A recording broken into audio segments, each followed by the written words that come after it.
needs to be addressed. Joining me now is National Senator M.Canavan.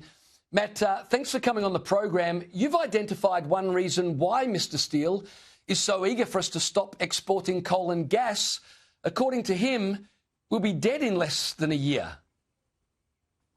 Yes, he didn't repeat this claim in his trip to Australia, but just a year ago, this self-appointed climate czar claimed that we just got 2 years to save the world. Now, we've had a number of these clocks set by different alarmists over the years. They never seem to ring true. It's a bit like the cult leaders saying the end is nigh. They seem to love putting these sandwich boards on and say we've just got 2 years to live. Well, we're a year in to the 2-year warning, and so perhaps no wonder that this bloke is desperate for us to impoverish the nation and end our second and third biggest exports. I mean, this is an absurd suggestion from someone who's being feted by the Labor government. They're treating him almost like a world leader.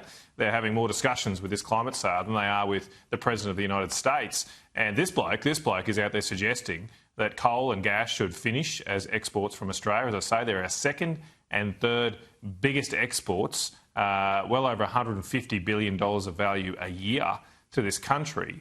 And if we end those, well, all Australians will be a lot poorer, especially those, of course, who work in these industries.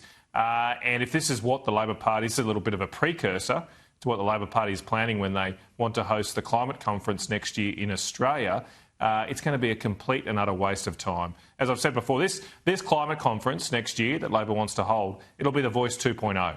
The UK's climate conference cost them $500 million, $500 million. If anywhere like that it costs us next year, it'll just be like the Voice, completely, utterly useless, just a complete and utter waste of money. And shouldn't our government be focused on lowering power prices for Australians, rather than continuing these useless talk fests that just line the pockets of major companies, banks and these hangers-on that make a lot of money from the climate agenda? Well, Chris Bowen responded to Simon Steele by saying that targets are easier set than met. Matt, that's probably the most honest thing he's ever said as Climate Change Minister. Well, it's quite a mild rebuke, but obviously maybe it is one a conclusion he's come to by looking in the mirror, because his government has set an 82% of renewable energy target by 2030. Today, Ross Garnaut, someone who's very pro-net zero, pro this government, has come out and said that we're way off meeting that target, like anybody sensible looking at the data sees. I mean, what clearly, though, will be happening here, in my view, is that the Labor Party won't meet its immediate targets, those coming due in 2030, so they'll just set bigger and uglier ones in the future when they are unlikely to be around, or at least the current crop of politicians are unlikely to be around to be held accountable for them. Why don't, instead of setting these ridiculous climate targets, which do nothing for the Australian people, why don't we set a cost of living target? Why don't we set a target to bring down electricity prices, bring down the cost of everyday items, bring down the cost of housing and transport for all Australians? Because please explain to me, James, can someone explain how hitting an 82% solar and wind target in 2030 is actually going to improve the lives of any Australian? How's it going to help? Because now these were presented as means to an end. They were presented as ways of getting power prices down. Now they're just presented as an end, like it's the benefit itself is reaching that target. But how does that actually help people in their real lives? No one explains that now. Well, Matt, you said the government should set a target for bringing power prices down. They did set a target, and that's going about as well as their emissions reduction target. All of that aside, while Chris Bowen is trying to work out how ambitious or not his emission reduction targets should be, your own party is debating whether to have targets at all. Earlier today, you said it doesn't matter if the coalition debate over net zero gets messy, and it's a bit messy at the moment, I must say. But you said right now the coalition is irrelevant. Can you explain to me what you meant by that? Well, I just like to face reality, James. I've always faced reality when it comes to this debate. And the reality is we got thumped at the election. So all this stuff that we're discussing right now in our party room doesn't have that much impact. What is important, though, as I said there, is we need to get our house in order and understand what we stand for ahead of the next election, which is 3 years away. So I've been at this. I've been pushing against this radical, costly net zero agenda for 3 years, over 3 years now. I've been consistent the whole time. I can wait another 3 months I don't care if it's a little bit messy, if we're out and arguing with each other, or I don't have any problem with a difference of opinion. I'm quite comfortable with that. What we need to do, though, is establish what we actually want to fight for ahead of the next election. And in my view, in the last term of Parliament, too many cracks were papered over within our coalition.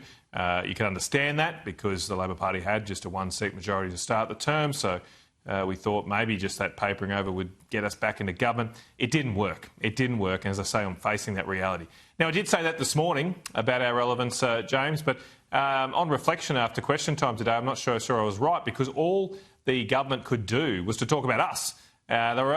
All they did was talk about us today in question time. And so maybe we are more relevant than I think, because we seem to be living rent-free in their heads. And they certainly can't seem to spruik their own policies at the moment that are leading to higher power prices, fewer jobs in this country. So all they've got left, the government, is to talk about an opposition that they just beat and are in no position to change things in the Parliament in the short term.